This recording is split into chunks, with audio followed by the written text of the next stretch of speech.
I am here on behalf of Baptist Health. I'm excited to be talking at the luncheon today, and I'm excited to be in Little Rock.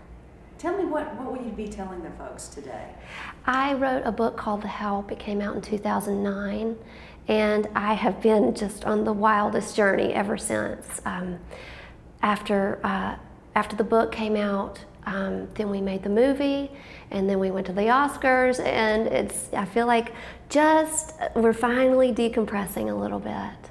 Now, is there any part, what's the best part of all of this? Was it watching the book become the bestseller, and then the movie was the icing on the cake? I mean, what's been the best part to you?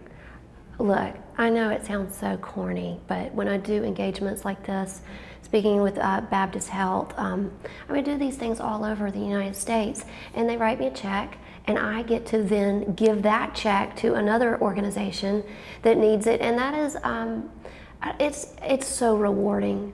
I know it sounds so corny, but gosh, when you see somebody that needs help and you're able to actually help them, it's the greatest part of this job. Is there pressure on to try to repeat this next time what appears to all of us as easy? And I know you said, 50 different people turned it down, but do you feel any pressure, or is, hey, pressure's off, I can have fun now? Oh, sometimes I forget about the pressure, and then a reporter will ask me about it and remind me.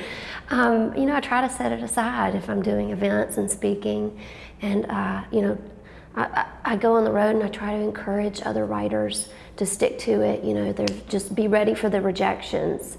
So I think I will have to go through that very humbling process all over again. The rejections will come in a slightly different form. They'll come in notes from my editor, but eventually the book will be written. I'll get there. Two questions and I'm done. When you look at the future, what do you want? What's for you?